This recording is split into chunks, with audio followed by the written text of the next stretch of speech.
All right, let's dive in. Today, we're exploring the numerical deck. The numerical deck. You're probably thinking, how do I even say that? It's pronounced Numo. Numo, got it. N-U-M-O.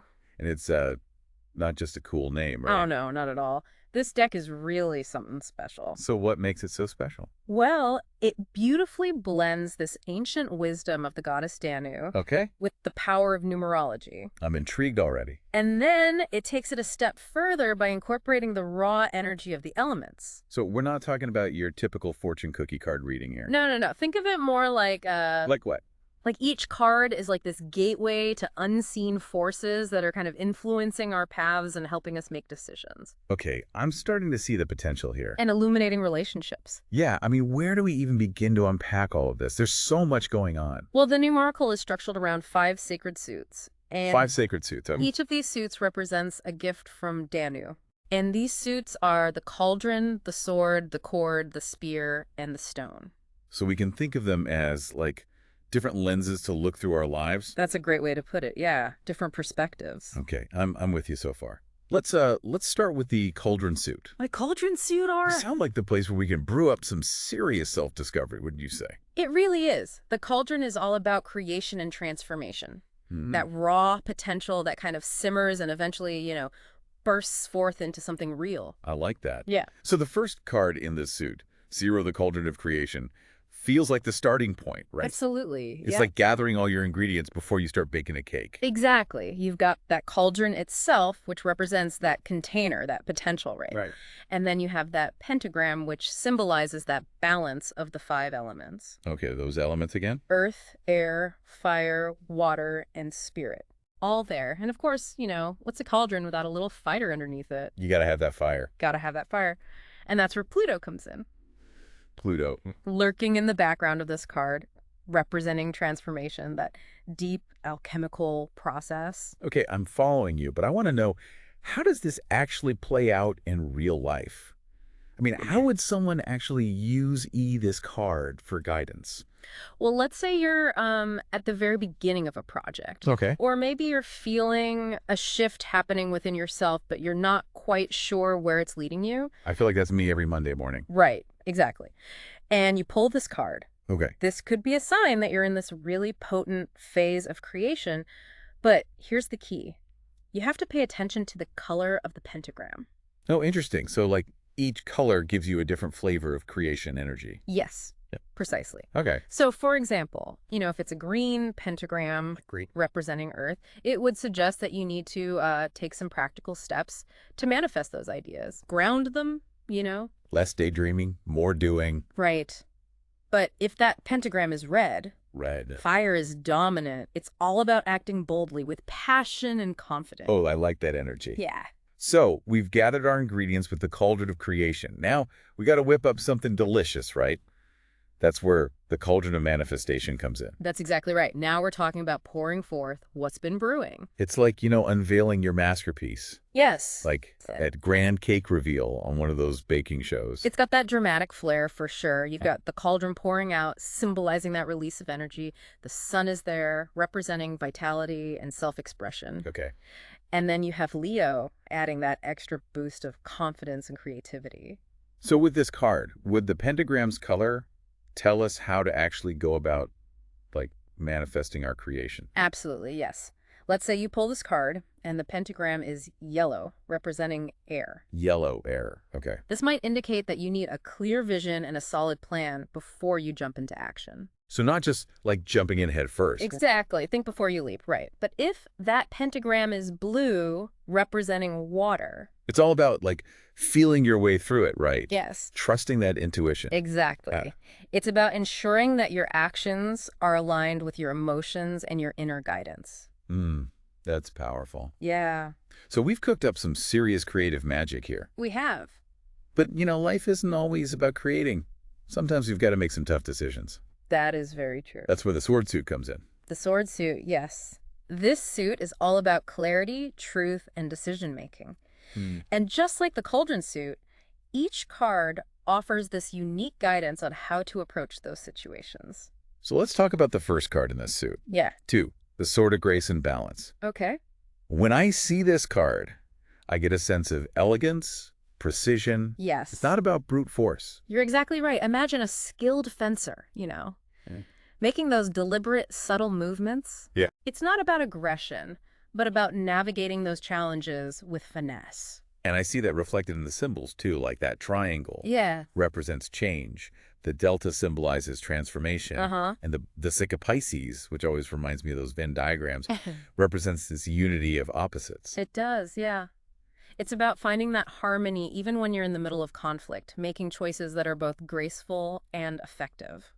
And since we've got air as the dominant element here, Yes. does that mean that communication plays a really big role in these decisions? Absolutely. This card really encourages open communication, clear thinking, and, really weighing all sides of an issue. That makes sense. Now, I'm guessing those color shifts we see in the delta on this card, Oh, yeah. they probably add another layer to all of this, right? They Do do. they work similarly to the pentagram we saw in the cauldron suit? Exactly. Okay, Yeah. so walk me through those colors. All right. So a green delta, for example, could suggest that you need to make practical, grounded decisions that are, built to last. Right, the kind of decisions that have some staying power. Exactly. And then a yellow delta Yellow. emphasizes that logical approach. Mm-hmm. It's about thinking things through, using your intellect to make the very best choice. Okay, makes sense. What about red? A red delta. Oh, that's where your instincts come in. The gut feeling, like Yeah. that, knowing that something is right even if you can't explain it. Exactly. Hey, love that. Yeah. It's about trusting that inner voice and acting with decisiveness and courage. So if the Sword of Grace and Balance is about finesse, Yes.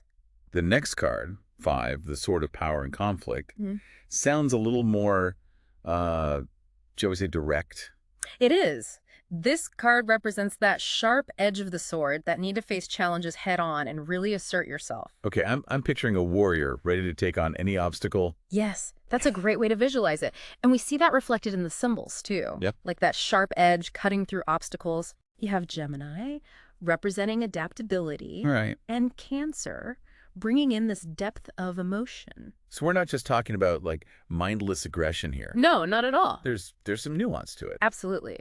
And then there's that fivefold circle connecting us to something bigger, even when we're like in the thick of a conflict. It's that reminder that our actions have ripple effects. Right. Exactly. Even when we're facing our own personal challenges, our choices still impact the world around us. They do. It's a beautiful concept. It is. So how do those delta color shifts play out with this more assertive energy? Well, a green delta, for instance, would Yeah. emphasize taking powerful action. Okay. That leads to tangible results. Like really going after what you want. Exactly. Seeing those efforts actually pay off. Yes, exactly. And yellow encourages that strategic thinking, Mm-hmm. using your intellect to overcome those obstacles. And then red, well, that's full force ahead. No holding back, time to make things happen. Right. It's about decisive action, cutting through any confusion or hesitation. So far, we've explored creation and decision-making. Mm-hmm. But there's this missing piece, right? It's those connections that bind us all together. The This connection. is where the cord suit comes in, right? It's a cord suit, yes. It's all about relationships, destiny, and those invisible threads that kind of weave our lives together. I'm feeling that sense of interconnectedness just thinking about it. Yeah. So let's unravel the first card in the suit. 3, the cord of connection. Okay. What's the main message here? Well, it's all about recognizing the power of coming together, Yeah. Understanding that our lives are truly intertwined and that those connections, even though they can be challenging sometimes, ultimately enrich our experience. They do. I see a knot in this card. Is that representative of those challenges you were just mentioning? It is. It's placed before you, Yeah. symbolizing those obstacles we encounter in relationships. Misunderstandings, conflicts, different perspectives. Right, right. It's a reminder that true connection requires effort and a willingness to kind of work through those knots. I love that analogy. So it's not always smooth sailing, but those knots are part of the journey. Exactly. Yeah. And look at the other symbols there. Okay. You have the cord itself, which represents like interwoven fates, those shared destinies that bring us together. Right. And then you have the hourglass, symbolizing time and balance, Time and balance. reminding us that relationships unfold in their own time Yeah. and that they require this delicate equilibrium. So with Venus and Taurus influencing this card, it seems like love and stability are some key themes here. Yes, you're absolutely right. It's about nurturing those bonds, communicating openly, and recognizing that importance of both giving and receiving. And I'm guessing those hourglass color shifts. Oh, yes, Give us more specific guidance on how to navigate these connections, right? they do. They do. For example, a green hourglass, Great. representing Earth, suggests building stable, grounded relationships, the kind that are built to last. I like it. Right.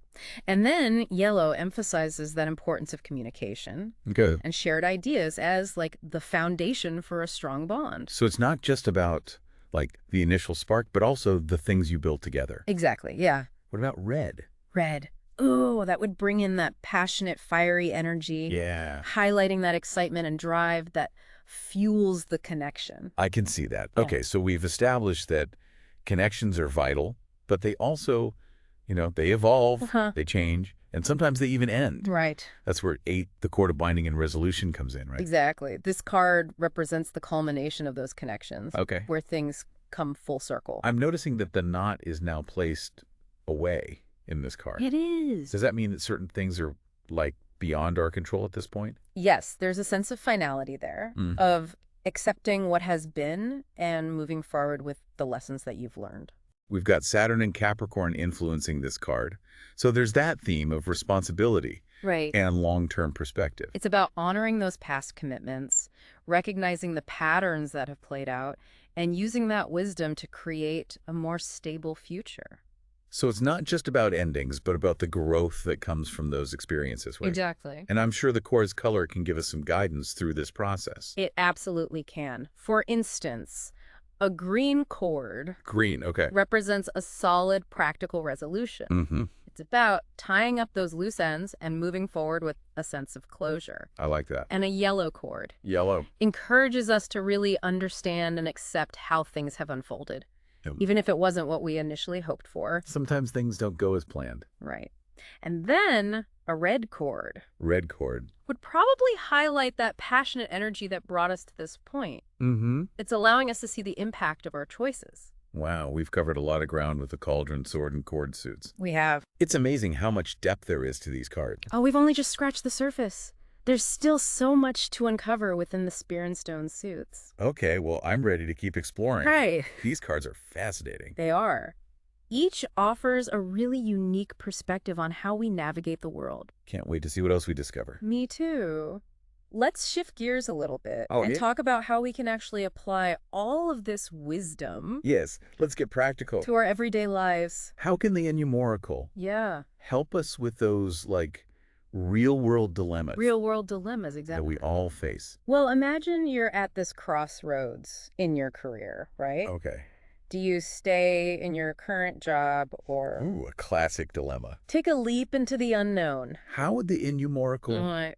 help us figure that out? Well, let's say you pull the two-sworded grace and balance, Oh. that card we were just talking about. Right, the one about careful consideration, Yeah. finding that harmony. Exactly, and that could be a sign. To really weigh those pros and cons, Mm-hmm. maybe have some open conversations with mentors or Yeah, trusted friends. like tapping into that Yeah. well-aware energy, right? Yes. Using your intellect and those communication skills Okay, to make a balanced decision. I like it. Now, what if Ah. the delta on that card is red, Oh. shifting the focus to fire? Then it becomes less about the logic Yeah. and more about trusting your gut. That gut instinct. That's right. It could be that the opportunity is fleeting, or maybe your intuition's just screaming, go for it. Oh, I love that. I can see how this could apply to Oh, yeah. relationships too, right? Absolutely. Let's say you're dealing with some communication issues. Ugh, the dreaded communication breakdown. Right. We've all been there. With a partner, and you pull the 3-cord of connection. Okay. That could help you pinpoint those Yeah. knots that are blocking the flow. Those, like, underlying issues Uh-huh. or misunderstandings that need Yes. to be addressed. Precisely. Now, what if the hourglass on that card is blue, Ooh, blue, okay. highlighting that water element? So then it's all about It's about diving deep emotions. Yeah. into those emotions, exactly. Yeah. It might be a sign to practice empathy, really listen and understand each other's feelings, not just, the words being spoken. That's so important. It is. Okay, this is making a lot of sense. Yeah. But what about those, like, bigger life questions? The big ones. The ones about purpose, Yeah. destiny, Those are the ones that keep us up at night. They do, they do. That's where a card, like the 8 chord of binding and resolution, can be Yes. so helpful. It can offer those profound insights. It's about that finality, Uh, accepting the things that are beyond our control. right. It could be reflecting those karmic patterns, Ooh, karmic pattern. playing out lessons that we're meant to learn, or simply accepting that certain things are destined to be. Wow, that's deep. Yeah. Imagine you pull this card Yeah. and the cord is white, signifying a strong Yeah. spiritual influence. Could that mean that we're on a path that's meant for us? Yeah. Even if it's not always easy or... Or what we expected. Exactly. It's about trusting that unfolding of our journey and embracing those challenges as opportunities for growth. I love that. I'm starting to see how each card Yeah. can act as this, like Yes. guide, a signpost pointing us in the right direction. That's the beauty of it. It's not about predicting the future, Yeah. but about gaining this deeper self-awareness Okay. and using that wisdom to make choices that are aligned with our soul's purpose. Just blowing my mind. So Yeah. how do the spear and the stone suits fit into all of this? Well, they bring in these grounding elements Right. of stability, growth, and service, Got it. adding another layer of wisdom to our reading. Ooh, okay. I'm intrigued. Let's pick a card from one of these suits Okay. and see how it might play out in real life. Right. How about the 4 spear, stability, and ascent? Okay. 4 spear, stability, and ascent. It's all about feeling grounded and ready to take that next step. I can see the imagery. Yes. Like a strong foundation, a sense of readiness. Yeah. Like you've been climbing a mountain, you're finally at that point where you can see the summit. Exactly. Imagine you've been working tirelessly on a project, pouring your heart and soul into it, Blood, sweat, and tears. all of it, and then you pull this card. Okay. It could be a sign that you're prepared, the groundwork has been laid, Mm-hmm. and now it's time to take action and see those efforts come to fruition. And I'm betting that the arrow's color Oh, yeah, can offer guidance on how to approach that next step. absolutely. Green for a practical approach. Okay. Yellow for strategic thinking. Red for those bold moves. Blue for trusting your intuition. Right. White for ensuring it aligns with your purpose. Exactly. This deck is so versatile. It truly is. Yeah. And the stone suit delves even deeper into those themes Okay. of service and stability. Give me an example. Okay, how might the 9 stone of service and observance Oh. play out in real life? Okay, let's say you're feeling unfulfilled. Yes. Like something is missing Uh-huh. and you're searching for Yeah. a deeper sense of meaning. That existential crisis we all go through Exactly. from time to time, and you pull this card, Okay. it could be a nudge toward finding fulfillment through service to others, Oh. through giving back to something larger than yourself. So it's about shifting our focus Yeah. outward, Outward, exactly. contributing our unique gifts Yeah. to the world. And since this card is heavily influenced by that earth element, It's about taking tangible action, right? Yes. Making a real difference making a difference. in the world around us. It could be anything from volunteering your time Okay. to mentoring someone Mm-hmm. to simply being more present Yeah. for your loved ones. It's about showing up Yes. and contributing in a way that feels authentic to you. Exactly. This is starting to feel like Yeah. more than just a divination tool. It is. It's like a pathway to self-discovery It is. and personal growth. That's the power of the Onion Oracle. Yeah. It's not just about predicting the future. It's about understanding ourselves better, tapping into our potential, Yeah. and using that wisdom to create a more fulfilling life. So before we dive into the final part Okay. of our deep dive today, Yes? let's recap Got what it. we've learned so far. Okay.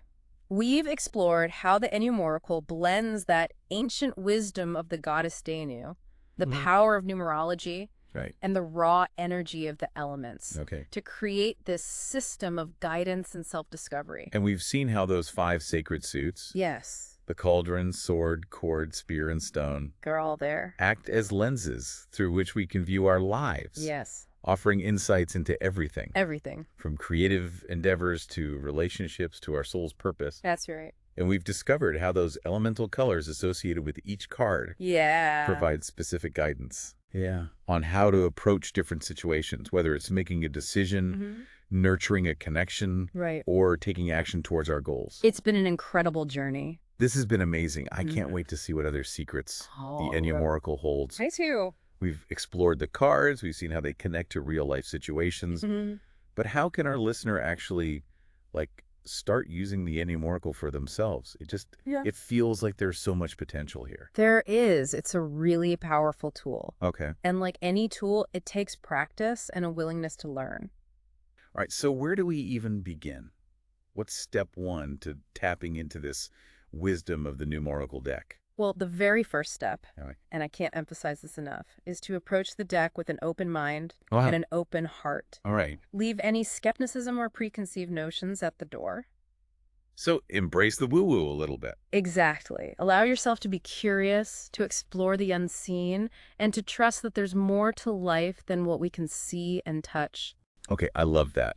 So once we're in that, like, open receptive space, Yes. what's next? Think about a specific area of your life Okay. where you're seeking guidance. Right. Maybe it's a relationship that's feeling strained, or a decision you're struggling to make, Mm-hmm. or even just a general sense of feeling lost or directionless. It's like that feeling when you know something needs to change, but you're not sure what or how to go about it. Precisely. Yeah. So once you've identified that area, Okay. take a few moments to just center yourself. Yeah. You can meditate, take some deep breaths, Okay. whatever helps you feel grounded and present. Get those good vibes flowing. Right, exactly. Then take the Oracle deck Okay. and shuffle it, focusing your intention on that specific question or area of your life. Pour your heart and soul into those cards. Yes. As you shuffle, pay attention to any intuitive hits you receive. Okay. Maybe a certain card feels warm in your hand, Yeah, yeah. or you keep seeing the same number pop up. It's like those subtle whispers from the universe trying to get your attention. Exactly. Once you feel ready, draw a card. Okay. And this is where the magic really begins.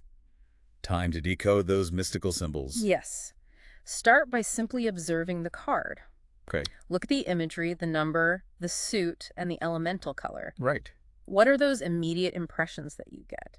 That first, like, gut reaction is always important. It is. It is. And then, refer back to the card descriptions that we've talked about today, allowing those deeper meanings to unfold. Okay. Connect the dots. Yeah. See how the card's message resonates with your current situation, and don't be afraid to ask yourself some questions. Like what? What is this card trying to tell me? What action does it inspire? What new perspective does it offer? It's like having a conversation with your intuition, guided by these ancient symbols and archetypes. Beautifully put. And remember, Yeah. the Oracle is a tool for empowerment, not a set of fixed predictions. Right. It's about using that wisdom to make conscious choices that Right. align with our highest good. Exactly. And don't forget about those elemental color shifts. Oh, yeah, those color shifts. They're so important. They add those layers of nuance. Yeah. And can even guide your actions. Green for practicality, yellow for intellect, red for passion, Uh-huh.